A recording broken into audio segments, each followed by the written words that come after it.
से अलग होने में इसको क्या परेशानी हो गई, क्या दुख हो गया। परमात्मा से जब अलग हुआ तो इसमें जन्म मरण लग गए। इसकी 5 तत्व 3 गुण की शरीर बन गई, तन का मन का दुख पाने लगा। और ये दुख परमात्मा को देखा नहीं गया तो उन्होंने चेताने के लिए आया इस संसार में, क्योंकि ये जीव को पता ही नहीं कि सृष्टि की उत्पत्ति हुई है, सृष्टि की रचना हुई है। इसको ये भी पता नहीं मेरा जन्म कैसे हुआ। ये तो जन्म देने वाला बताता है कि तुम्हारा जन्म कैसे हुआ है, लेकिन ये जीव को पता नहीं है मेरा जन्म कैसे हुआ। किसी को पता नहीं, पूरे संसार में यहाँ जितने लोग बैठे कैसे मेरा जन्म हुआ, हम कैसे गर्भ में थे, ये भी बात पता नहीं है। कितना उस सोचते मर जाए, बात पता नहीं चलेगा। लेकिन ये संसार में देखता है तो जानता है मेरा भी ऐसा ही जन्म हुआ है। माता पिता सभ्य समाज के अनुसार जब समझता है तो लगता है मेरा भी सबका जन्म हुआ है।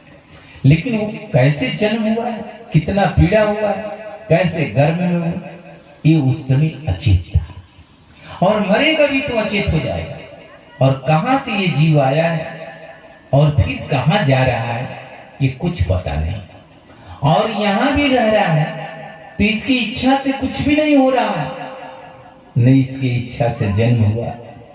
अगर इसी की इच्छा से जन्म हुआ तो राजा महाराजा के घर जन्म लेता। नहीं इसकी इच्छा के अनुसार इसकी शरीर बढ़ रही है, ये अपने आप बढ़ रही है। नहीं तो ये खूब लंबा चौड़ा होता, किसी से कमजोर नहीं होता।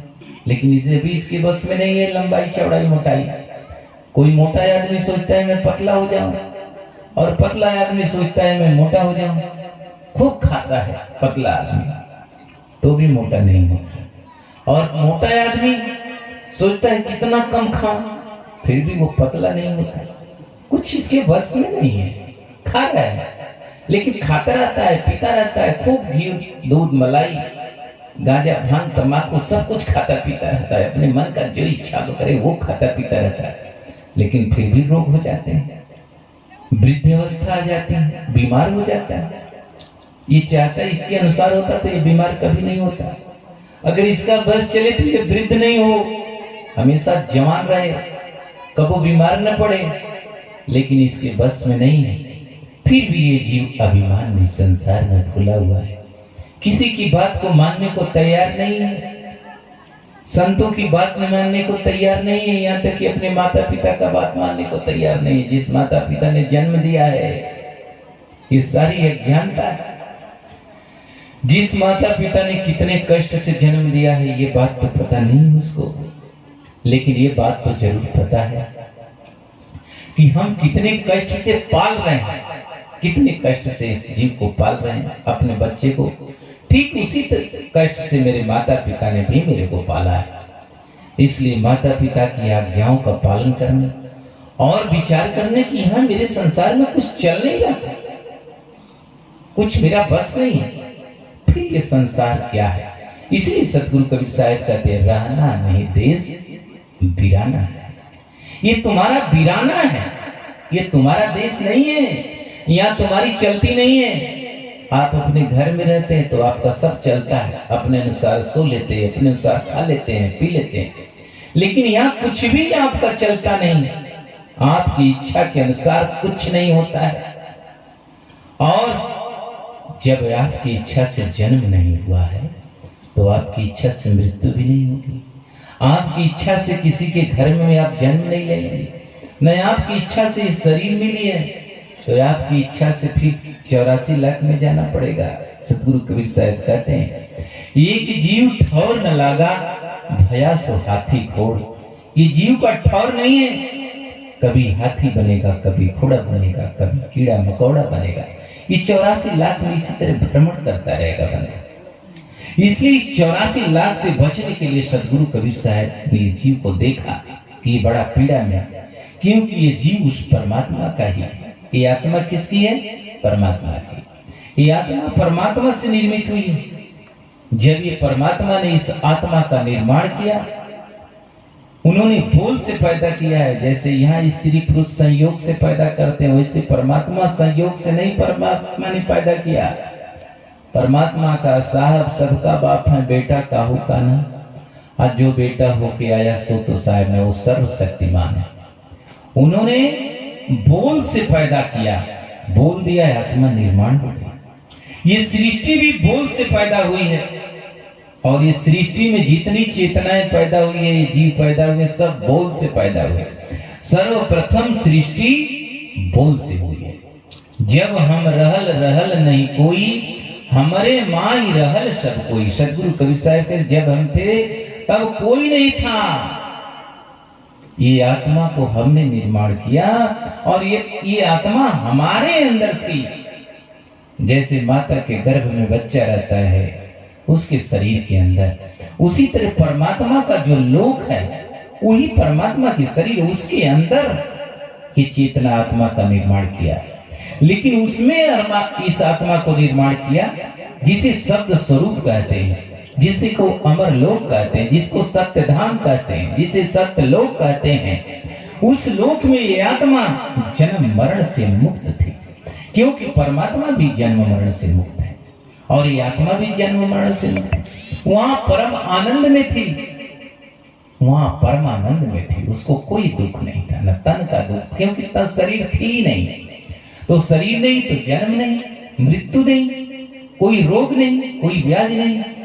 सदगुरु कबीर साहब के लोक में कोई रोग नहीं। सदगुरु कबीर साहब कहते हैं हम उस देश के वासी हैं जहां गगन धरण दुना, भौरा बैठा पंख बिन देखो पल को मान। सदगुरु कबीर साहब कहे हम उस देश के वासी हैं जहां पर धरण और धरती आकाश नहीं है। ये भौरा ऐसे बैठता है और ऐसे ही लेटता है, उसके लिए धरती आकाश की जरूरत नहीं है। इतनी हाकमा हाल की भौरा का एक परतोप दिया है, वहां भौरा नहीं है, वहां आत्मा आत्म स्वरूप में रहती है। लेकिन एक आत्मा को ऐसा लगे कि हम इस लोक जैसा ही लोक बना लेंगे। जैसे माता पिता के साथ बच्चा रहता है तो ये सोचता है कि मैं सब कुछ कर लूंगा, लेकिन उसे इस बात का ज्ञान नहीं रहता है कि मैं सब कुछ नहीं कर पाऊंगा, तो उसने परमात्मा के लोक से अलग होगा। ये बात का पता ये जीव को नहीं है, इस सृष्टि में किसी को नहीं है। सदगुरु कबीर साहब के अतिरिक्त किसी को नहीं है, क्योंकि अमर लोक देश से दूसरा कोई आई तो एक आत्मा आई, वो अज्ञानता में आई, और ये परमात्मा आए सदगुरु कबीर साहब तो सशरीर आए, गगन मंडल से उतरे सदगुरु सत्य कबीर। जलज माई पौड़न कियो सब पीरों के पीर, वो गगन मंडल से आए इस धरा धाम पर, लहर तारा तालाब में कमल के फूल पर। लेकिन उसी लोक से एक जीव आया। प्रश्न बड़ा जबरदस्त है कि जब वही एक आत्मा आई तो वो अचेत हो गई, और सतगुरु आए तो वो अचेत क्यों नहीं हुए? उस लोक से आए, दोनों लोग आए, और वो आए तो ये पूरा ब्रह्मांड सृष्टि बन गई। आत्मा आई तो, लेकिन सतगुरु आए तो यहाँ चेताए ज्ञान दिए। क्यों? बंधुओं, बड़े प्रश्न है भारी आपके लिए, क्योंकि सतगुरु परमात्मा है। परमात्मा उसको कहते हैं जो सर्वशक्तिमान है, जो किसी भी प्रकार से उसका विनाश नहीं होगा। वो 5 तत्व 3 गुण से परे है। सर्वशक्तिमान, वो दूसरे से शक्ति न लेता हो। जैसे आप शरीर को चलाते हैं, आप सर्वशक्तिमान नहीं है इस संसार में। आप ऑक्सीजन बाहर से लेते हैं, भोजन बाहर से लेते हैं, जमीन पर लेटते हैं। एक धरती न रहेगी तो कहां रहेंगे? आपका यहाँ एक दूसरे का सहारा। आप सर्वशक्तिमान नहीं है। लेकिन ये जीव होता है तो कहता है मुझे किसी की जरूरत नहीं है। अरे आपको सबकी जरूरत है।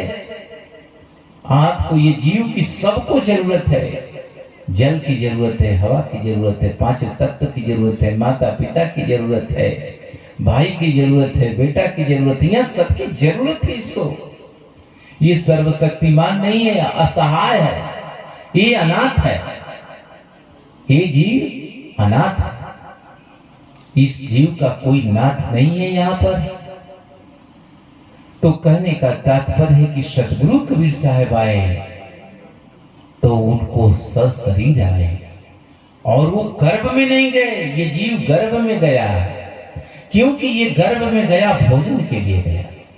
लेकिन सदगुरु आए तो गर्भ में क्यों नहीं गए? कहें कि वो सर्वशक्तिमान है। एक मैंने वीडियो डाला था इसी तरह सत्संग में, तो ग्रुप से आया एक प्रश्न बड़ा कि सदगुरु कैसे वो बच्चा एक कमल के फूल पे रह सकता है? कमल के फूल की बात तो उन्होंने कहा क्योंकि ये सोच से के बाहर बात है कि बच्चा जब भी जन्म लेगा तो 1 किलो 1.25 किलो का होगा, 1 किलो 1.25 किलो का होगा, लेकिन वो बच्चा 1 किलो का भी कमल के फूल पर रह नहीं सकता। लेकिन सतगुरु कबीर साहब को की वाणी में मिलता है कि वो कमल के फूल पर लहरतारा तालाब में कमल के फूल पर प्राप्त हुए, जिसे निरुनिमा ने प्राप्त किया। ये बड़े आश्चर्य संसार के लिए है, लेकिन सतगुरु कबीर साहब के ज्ञान से देखेंगे तो कोई आश्चर्य नहीं, क्योंकि वो परमात्मा है, सर्वशक्तिमान है। उन्हें कमल के फूल तो क्या, वो ऐसे आकाश में रह सकते हैं। कह रहे हम उस देश के वासी हैं जहां गगन धरण दुईना, भौरा बैठा पंख बिन, वहां भौरा बिना पंख बैठता है। तिया कमल के फूल की क्या आवश्यकता थी? लेकिन ये संसार को ये भी बात उनको दिखाना था। कुछ आश्चर्य था, कुछ प्रश्न इसके अंदर खटके आज भी खटक रहा है कि कमल के फूल पर कैसे आया, यही आश्चर्य है। और बंधु, ये जीव तो अपने जन्म के बारे में विचार करते करते मर जाएगा कि मैं कैसे गर्भ में था, कभी भी पता नहीं कर पाएगा। ये तो यहाँ शोध कर रहा है, विचार कर रहा है, तो भी नहीं देख पाता है। अपने से शोध करके कुछ नहीं जाएगा। कुछ यंत्र बनाया है, वैज्ञानिकों ने यंत्र के द्वारा पता कर पाते हैं।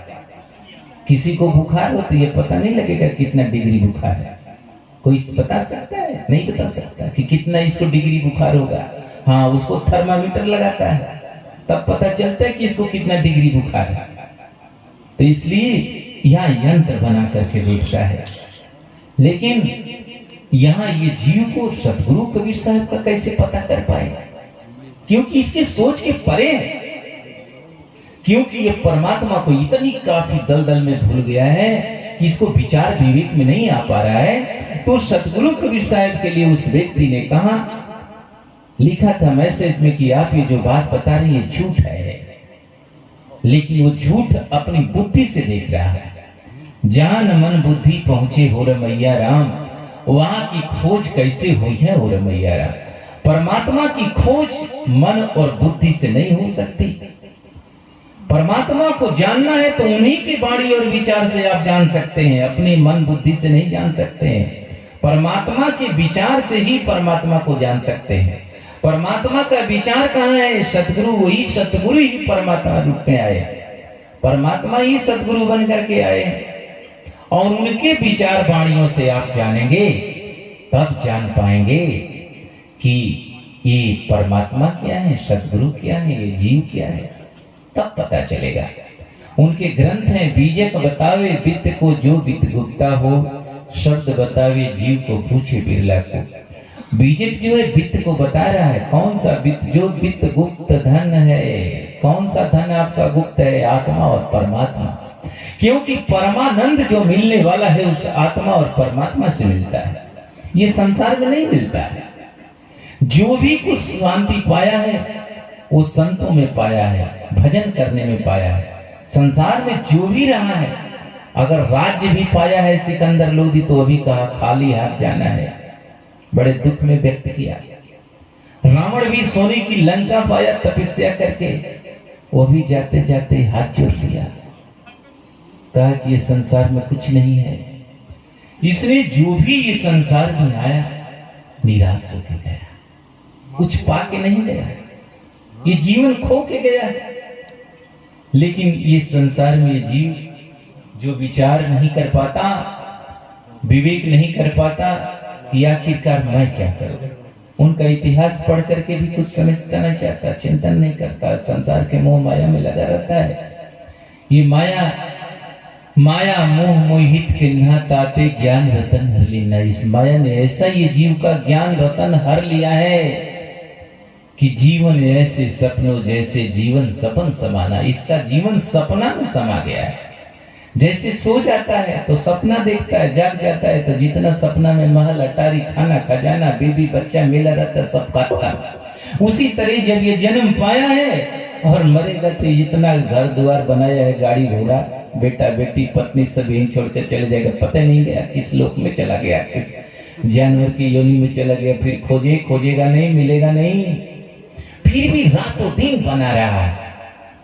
बनाइए, घर भी बनाइए, परिवार भी बनाइए, लेकिन आवश्यकता, अपनी जरूरत आवश्यकता की पूर्ति करके आप जानिए कि मरने के बाद हमको जाना कहाँ है, भक्ति क्या करना है, चिंतन करिए, मनन करिए, आत्मज्ञान करिए। इसी को सदगुरु कबीर साहब कहे, बंदे कर ले आप निवेरा, आप जियत लखू आप ठौर करूं वे कहां कर तेरा। करे बंदे तुम न्याय कर लो, नहीं तो मरने के बाद क्या होगा, लेकिन न्याय कहां से करेंगे। इस संसार के मोह माया में ऐसा लिप्त है कि ये मोह इसको विचार करने का, न्याय करने का फुर्सत नहीं, कोई न्याय नहीं कर पाता।